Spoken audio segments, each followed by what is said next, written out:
لا ما عاد يرعبني ظلم يهددني لا شيء أخسره لا لا مهما يطول الدرب فالحق معه. السلام عليكم ورحمة الله وبركاته.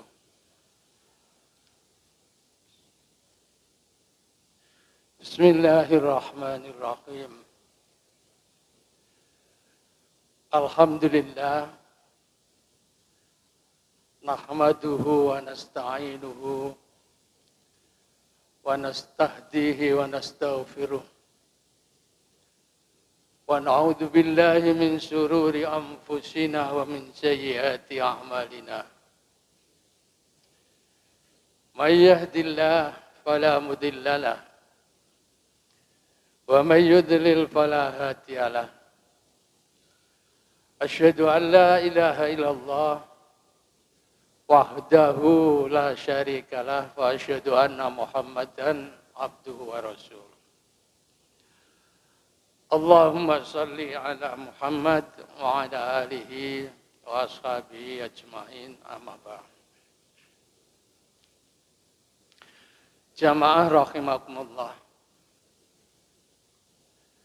Alhamdulillah kita bersyukur pada Allah pada malam hari ini masih bisa meneruskan kajian kita, yaitu tentang status anak di luar nikah. Saya tidak menyampaikan pengantar panjang-panjang, mengingat waktu. Kita langsung saja masuk ke materi. Bahwa kemarin kita sampai pada fatwa Majelis Ulama tentang status anak di luar nikah. Yang intinya yaitu bahwa Majelis Ulama memfatwakan anak di luar nikah itu tidak ada hubungan nasab dengan bapak biologisnya.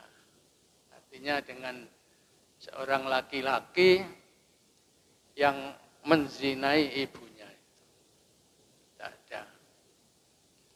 Itu intinya begitu. Ya.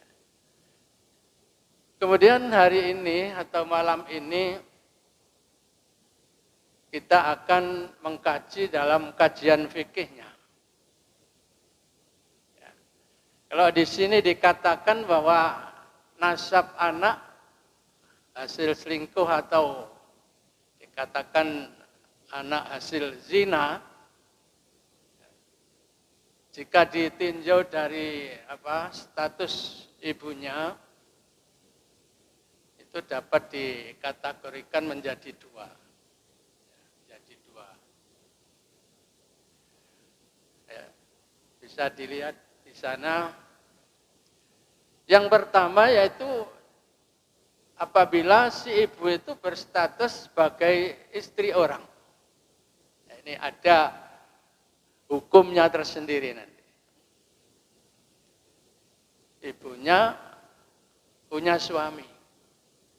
Atau si istri tadi punya suami, tapi dia melakukan perzinaan.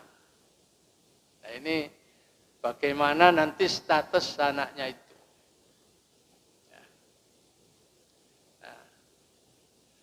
Seorang wanita bersuami yang terbukti selingkuh, ya, di situ dibaca zina juga bisa.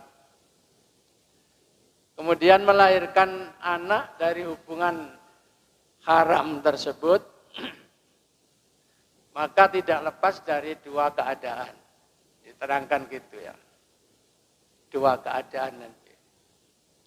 Ya. Keadaan yang pertama,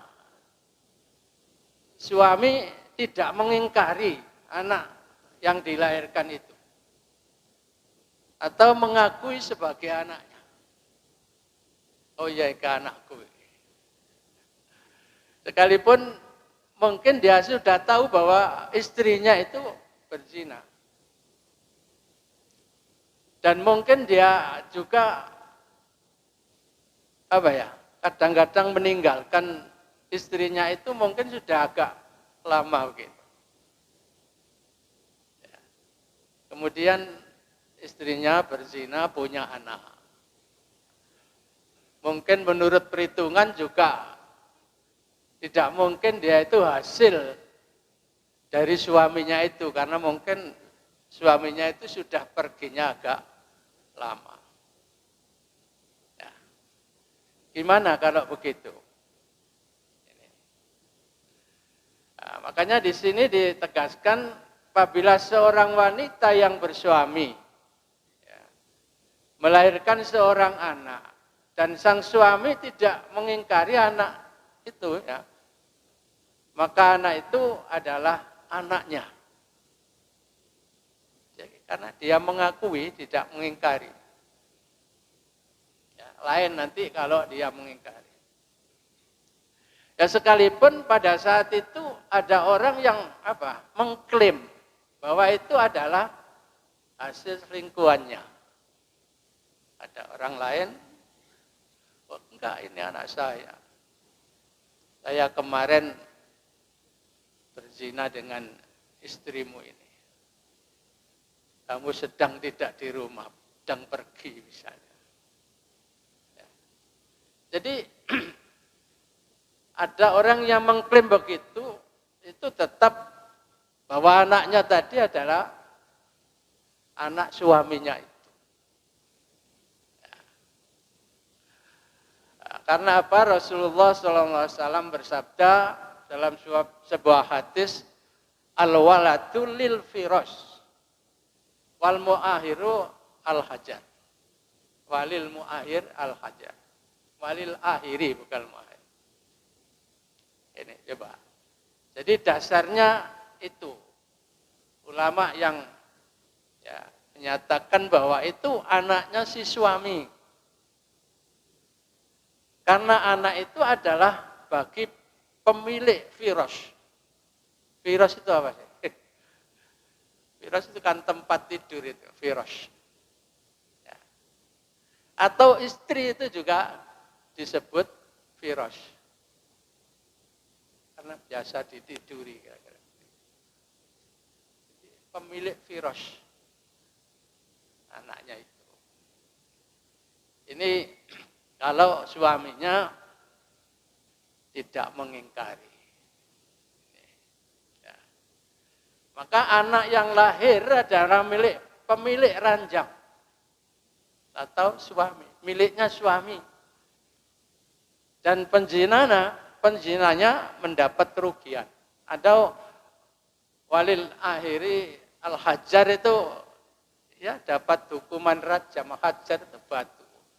Biasanya kalau orang zina yang muhsan kan dilempari batu. Ya, dapatnya itu. Atau ada yang mengartikan dan diartikan dapat kerugian. Ini jika suami tidak menyangkal bahwa itu bukan anaknya. Ya. Di sini diterangkan atau dijelaskan bahwa yang dimaksud dengan firas di sini adalah lelaki yang memiliki istri atau budak wanita yang sudah pernah digauli. Itu pemilik firas. Artinya pemilik istri atau pemilik budak. Yang budak perempuan itu sudah pernah digauli. Budak itu kan boleh digauli. Ini pemilik firas. Dalilnya sama, al-waladu li sahibil firas. Itu sabda Nabi, cuma beda perawinya aja. Perawinya aja. Yang ini mungkin perawinya Bukhari. Bukhari. Ya. Jadi anak yang lahir adalah pemilik firas. Atau di sini diartikan kasur, pemilik kasur atau suami. Dia bisa juga diartikan pemilik tempat tidur, pemilik istri, pemilik amat atau budak perempuan yang sudah dikumpuli, atau juga bisa disebut pemilik kasur. Ya, yang maksudnya adalah suami. Jadi anak itu milik suaminya. Ini.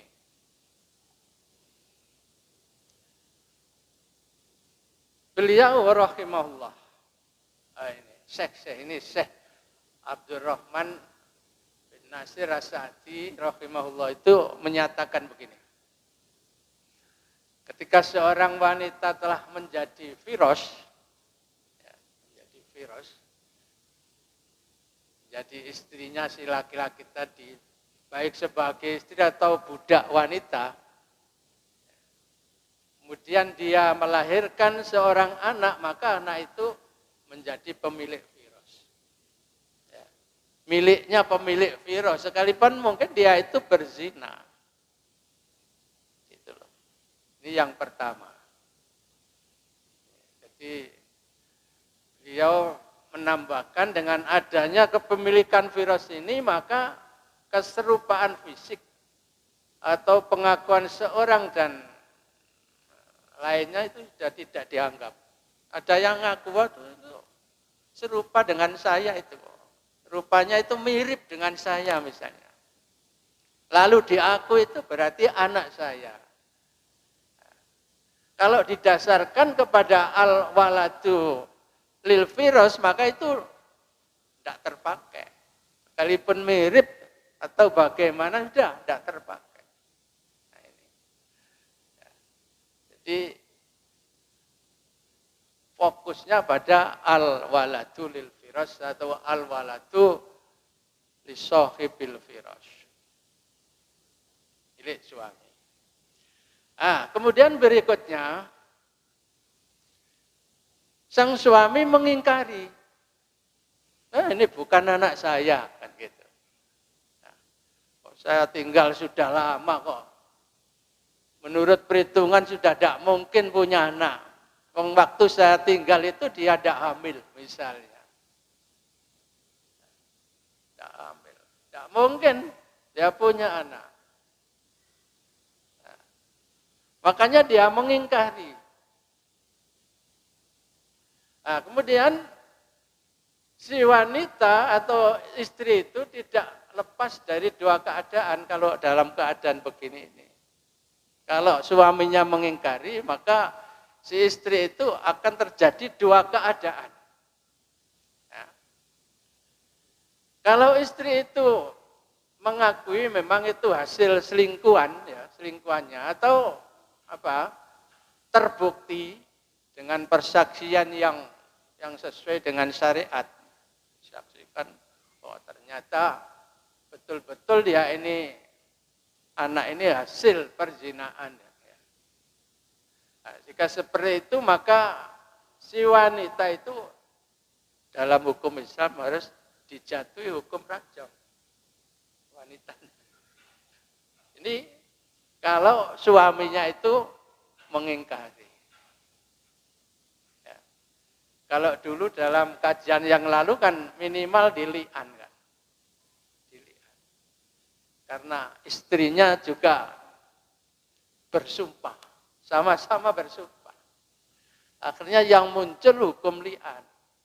Tapi kalau istrinya tidak mengangkat sumpah, maka ya harus dijatuhi hukum rajam. Istrinya. Kalau suaminya mengingkari si anak itu. Kemudian status anaknya adalah sebagai anak zina. Yang nasabnya hanya dinasabkan pada ibunya. Sekalipun dirajam kan mati dia. Tapi status anak itu nasabnya masih tetap pada ibu. Karena ibunya kan punya juga kerabat-kerabat dekat. Yang mungkin nanti akan merawat anak ini. Coba. Ya, jadi kalau menyangkal ini bukan anak saya. Lalu istrinya, ya memang saya berzina. Nah, hingga berhasil anak ini. Maka istrinya itu harus dirajam menurut hukum Islam. Nasab anak dinasabkan kepada ibu. Bapaknya bebas. Yang menzinai kan bebas. Kemudian berikutnya wanita itu mengingkari. Kalau anak yang lahir sebagai hasil perselingkuhan. Jadi kalau tadi mengakui ya, yang pertama tadi. Iya itu anak saya hasil dari zina, maka dia dirajam. Tapi kalau dia mengingkari, ya, dia tidak mengaku bahwa dia itu selingkuh, maka solusinya ya, menurut syariat yaitu pasangan suami istri ini harus melakukan mula'anah. Mula'anah itu artinya ya li'an, seperti dulu dalam kajian yang lalu itu. Ya, dili'an. Masing-masing mengangkat sumpah 4 kali bahwa dia tidak dia yang benar laki-lakinya, dan yang kelima kalau ini dusta maka saya harus dilaknatkan gitu. Yang kemarin itu atau diazab. Istrinya juga begitu mengangkat sumpah 4 kali bahwa dia tidak zina. Padahal sebetulnya dalam hatinya dia itu zina. Nah, makanya lalu sumpah yang kelima ya seperti suaminya tadi. Kalau saya berdusta maka ya diazab. Ini li'an. Kalau sudah li'an maka suami istri ini harus dipisahkan. Yang mengisahkan pengadilan. Dan anaknya itu hanya ada hubungan nasab dengan ibunya. Jadi sama antara anak zina dengan anak li'an, hasil mula'anah atau hasil li'an itu sama-sama hanya punya hubungan nasab dengan ibunya. Ini.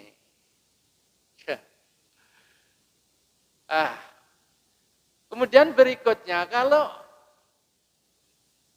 si istri ini atau perempuan ini bukan berstatus sebagai istri orang, gimana?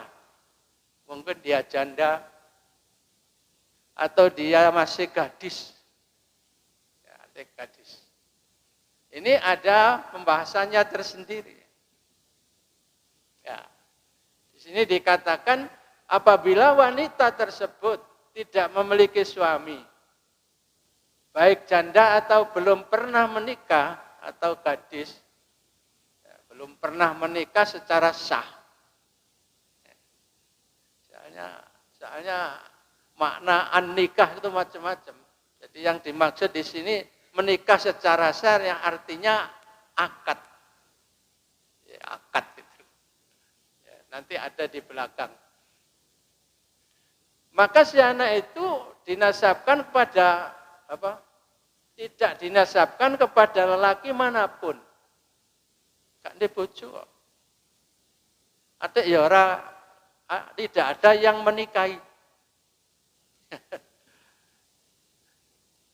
Dia melakukan perzinaan, dia statusnya tidak punya suami, baik dia itu janda maupun gadis, tiba-tiba punya anak. Maka anaknya ini tidak dinasabkan pada lelaki manapun, dah, sekalipun yang menzinai atau yang disebut dengan bapak biologisnya. Tidak bisa. Nah, jadi tetap anak itu hanya dihubungkan nasabnya dengan ibunya. Jadi ibu. Yang berarti ibu terus, Pak. Ya. Ya. Laki-laki itu enak, mari ono melayu. Makanya ibu-ibu hati-hati, jangan sampai kata orang Jawa nyahnyo. Nyahnyo kok rugi dhewe. Inilah. Kadang-kadang wes gak apa-apa lah. Masih dadi sing nomor 3, nomor 4 gak apa-apa. Tapi akhirnya hidupnya menderita. Kadang-kadang kan terjadi, Pak. Seperti itu. Ya. Namanya nyahnyo.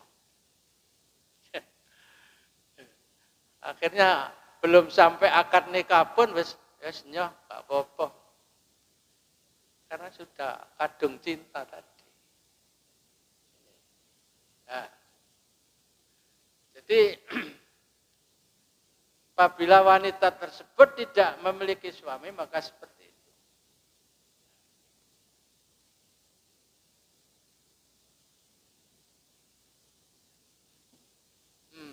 Bila tidak ada seorang laki pun yang pernah menzinainya, meminta anak tersebut dinasabkan pada dirinya, maka si anak tidak dinasabkan pada laki manapun. Ya. Yang menzinai ya orang jaluk, wah apa anak ngerepoti kan gitu. Ya. Terus gak usah, wes dirambut-rambut dhewe kok. Ya. Maka nasabnya dihubungkan kepada ibunya. Soalnya dalam hukum Islam sepertinya pengakuan itu tidak seberapa laku. Lain dengan hukum perdata memang ada pengakuan, Pak. Pokoknya diakoni ya wis anak. Ya, jadi beda dengan hukum Islam. Nanti ada pembahasannya juga. Nah. Kemudian ya itu tadi kalau tidak ada lelaki yang meminta atau mengakui itu sebagai anaknya. Nah, kalau ada laki yang mengaku telah menzinai wanita itu dan mengklaim bahwa anak itu adalah anaknya, maka dalam masalah ini ulama berbeda pendapat. Tidak semata-mata wis ana sing ngaku ya wis berarti anaknya. Dalam hukum Islam tidak bisa seperti itu. Ya. Mungkin kalau di hukum perdata umum mungkin bisa. Takoni, namanya pengakuan. Pokoknya ada pengakuan dari seseorang ya wes disahkan nanti oleh pengadilan. Nah. Jadi ulama berbeda pendapat. Kalau tidak ada yang laki-laki yang mengakui. Pendapat pertama menyatakan anak tersebut tidak dinasabkan kepada laki yang ngaku itu. Karena dalam Islam ya, tidak berlaku pengakuan. Sekalipun nanti ada sebagian ulama yang berpendapat pengakuan itu bisa. Kebanyakan ulama enggak. Ini. Jadi tidak dinasabkan kepada laki yang mengaku itu. Jadi ini merupakan pendapat mazhab al-a'immatul arba'ah. Ya, mazhab 4 itu semuanya berpendapat seperti itu. Baik Hanafi, Maliki,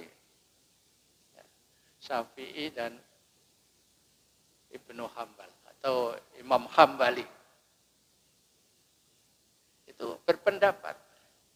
Karena dia kembali kepada dasar al-waladu lil firas walil akhir al-hajar. Sama dengan majelis ulama dalam fatwanya tadi. Sebetulnya dalilnya banyak, tapi rupanya yang dipegangi juga ini. Al-waladu lil firas walil akhir al-hajar. Ini. Jadi tetap milik pemilik firas. Milik suami. Tapi ini kan tidak punya suami. Nah.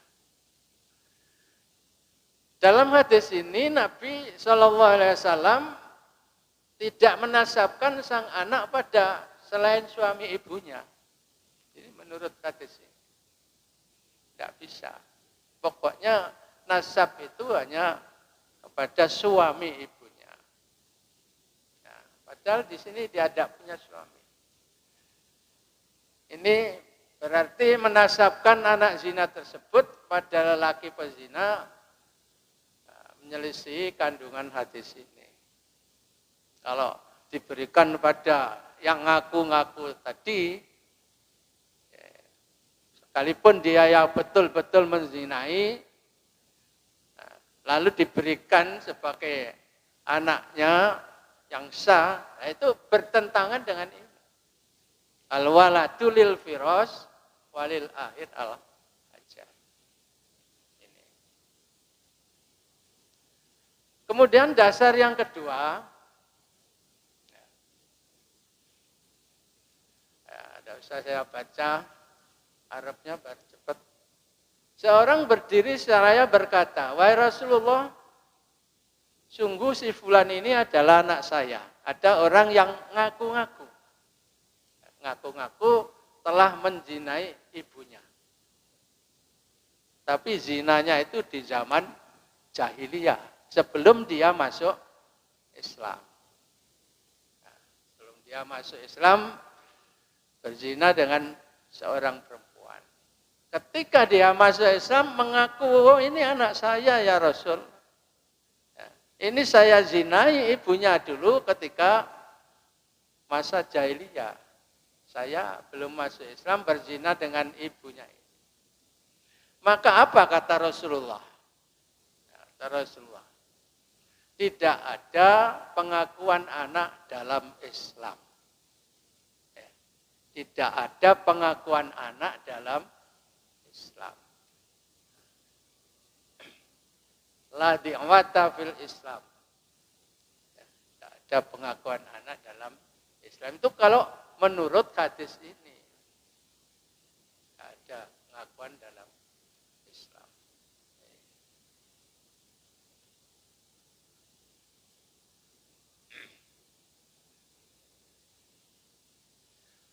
Masa jahiliyah sudah hilang, kata Rasulullah.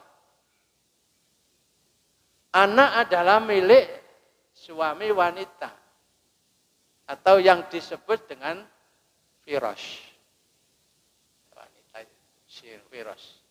Dan penzina hanya mendapat kerugian.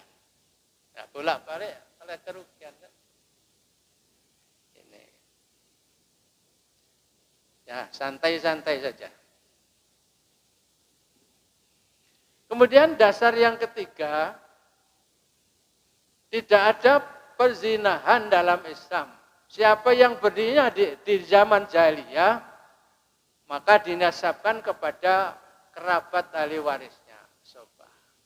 Dan siapa yang mengklaim anak tanpa bukti, maka tidak mewarisi dan tidak mewariskan. Jadi tidak ada perzinaan. Dalam Islam kan zina itu haram. Jadi tidak boleh waktu zaman jahiliyah dibawa ke Islam. Kalau sampai melahirkan anak ya nanti kepada ibunya. Ya. Jadi nasabnya kepada ibunya, pada asobahnya. Kalau ada orang mengklaim anaknya tanpa bukti, maka ya, dia itu tidak bisa mewarisi ya, atau mewariskan, dan anaknya juga tidak bisa mewarisi. Tidak ada. Hasil zina itu tidak saling mewaris. Juga bukan mahram. Karena apa? Karena dia adalah tidak ada hubungan nasab. Timbulnya waris-mewaris dan adanya hubungan mahram itu antara lain disebabkan oleh hubungan nasab. Kalau hubungan mahram ada dua, hubungan nasab dan karena hubungan perkawinan, maka menimbulkan jadi mahram. Yaitu pernah dinikahi bapaknya, Itu mahram. Tidak boleh dikawin oleh anaknya.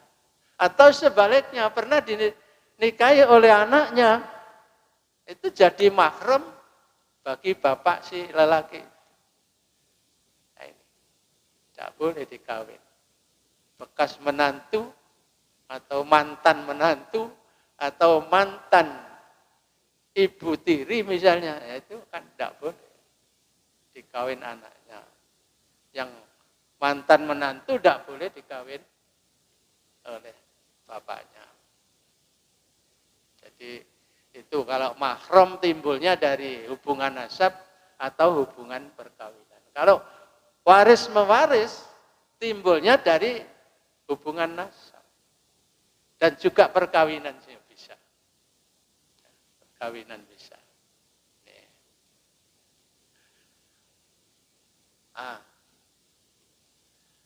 Kemudian hadis yang keempat, di alasannya banyak ini yang mengharamkan atau yang tidak setuju bahwa anak itu diberikan kepada orang yang menzina, itu alasannya banyak sekali. Di sini dikatakan siapa saja yang menzinai wanita merdeka atau budak sahaya, maka anaknya adalah anak zina. Tidak mewarisi dan tidak mewariskan. Ini dalam hal hubungan waris mewaris. Nah, ini. Nah, maka Ibnu Qudamah rahimahullah menyampaikan alasan bahwa anak zina tidak dinasabkan pada bapaknya. Artinya bapak biologisnya maksudnya. Ya. Apabila tidak diminta penasabannya. Nah, ini menunjukkan bahwa anak itu tidak dianggap anak secara syar'i, sehingga tidak dapat dinasabkan kepada bapak biologisnya sama sekali. Tidak bisa. Ini ya, ini sebagian.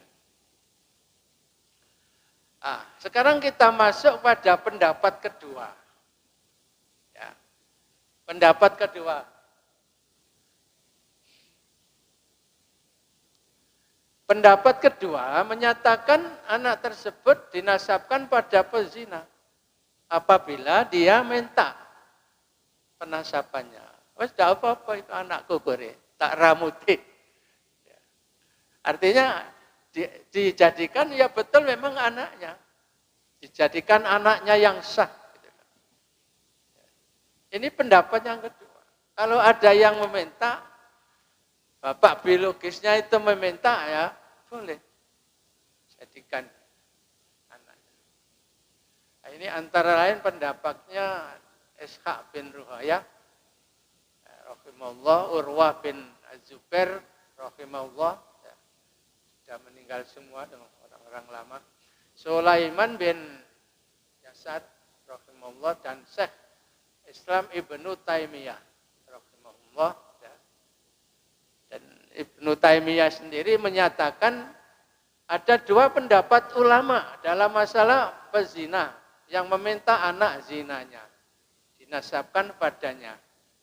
Nah, dua pendapat itu apabila wanita yang dizinai tidak bersuami, ya, Nabi SAW bersabda al-waladu lil firas. Ini kata Ibnu Taimiyah, kalau ya, suami wanitanya tadi tidak bersuami, maka kembali kepada al-waladul lil firas. Sekalipun dia punya pendapat bahwa kalau ada yang meminta, maka bisa diberikan sebagai anaknya.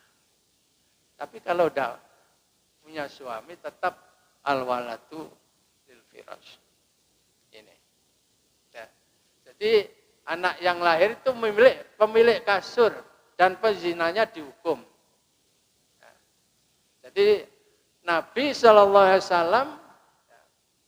menjadikan anak tersebut milik suami Firas, bukan pezina.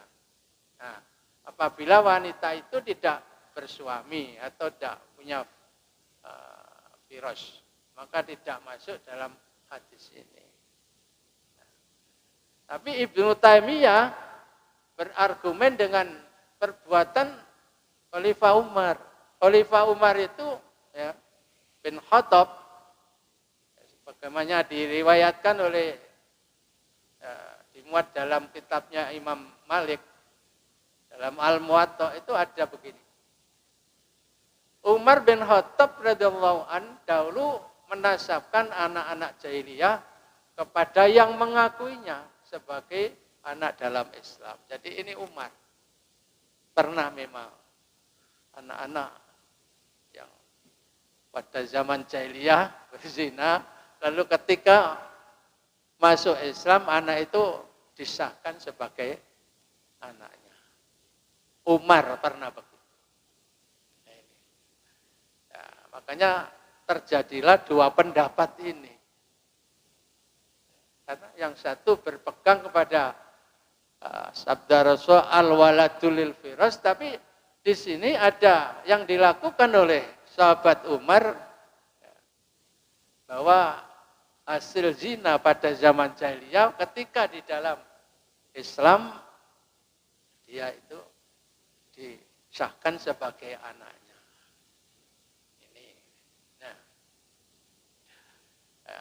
Cuma bagi yang mendukung pendapat jumhur tadi, kebanyakan ulama tadi ya, mengatakan bahwa yang rajih atau alasan yang kuat adalah alasan jumhur ini. Ya, maka kesimpulannya bahwa anak zina itu adalah lebih kuat kepada al-waladul lil firas. Hanya punya hubungan nasab dengan ibunya. Kita lebih memilih itu sebaiknya. Ya, memilih itu. Lah bagaimana kan kasihan anaknya? Padahal itu adalah betul-betul hasilnya dia. Hasilnya dia. Ya, nanti ada pembahasan di belakang. Kalau masalah anak zina dan warisan sudah tadi bahwa tidak ada hubungan waris-mewaris karena tidak ada hubungan nasab. Begitu pula tentang mahram ya seperti itu. Nah.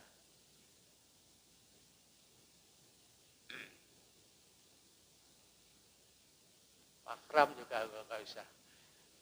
Kemudian saya kutip yang dekat-dekat saja nanti antara fatwa sudah hampir habis. Fatwa NU dan fatwa dari Muhammadiyah sebetulnya ada. Ya. Ya, secara garis besar saja, kalau yang dari Nahdlatul Ulama ini, anak zina, kalau dikawini oleh laki-laki, baik itu yang menzinai atau tidak, itu intinya di situ. Panjang. Ya.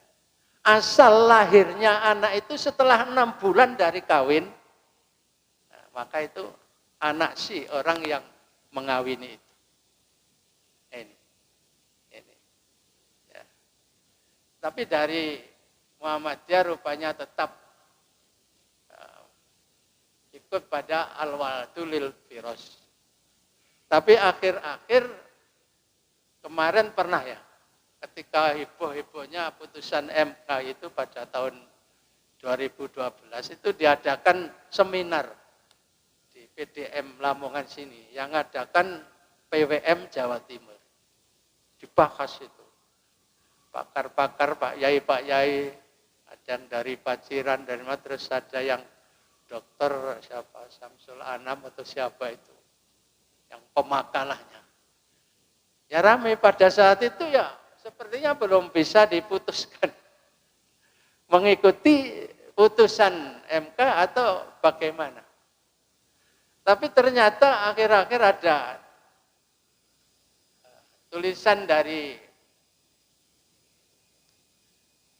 tidak selesai ini. Sebentar, sebetulnya masih banyak, kita sambung saja Pak ya, besok lagi ya. Malah tidak paham nanti. Ya, kita sampai pada itu saja. Nanti tentang fatwa dari Nahdlatul Ulama dan Muhammadiyah serta akhir dari fatwa Muhammadiyah itu nanti kita bahas secara rinci biar jelas gitu loh. Ya. Di sini sampai di sini dulu dan kesimpulannya tadi rupanya masih lebih kuat al-waladu lil firas. Pendapatnya. Karena dasarnya lebih kuat dari berbagai hadis tadi. Al-waladu lil firas. Tentang fatwa dari NU, dari Muhammadiyah dan lain-lain nanti insya Allah akan kita bahas sekali lagi ya, dalam pertemuan yang akan datang. Termasuk nanti ada pembahasan gimana anak hasil zinanya sendiri boleh dikawin apa tidak. Nah ini sampai ke sana pembahasannya. Hasil zinanya oleh apa enggak? Nanti tentu ada yang membolehkan, ada yang tidak. Oh enggak hubungan mahram, kenapa tidak boleh dikawin kan gitu. Alasannya ada yang begitu. Nanti kita bahas secara rinci. Mudah-mudahan ada manfaatnya dan insya Allah pas itu. Saya akhiri wabillahi taufiq wal hidayah. Wassalamualaikum warahmatullahi wabarakatuh.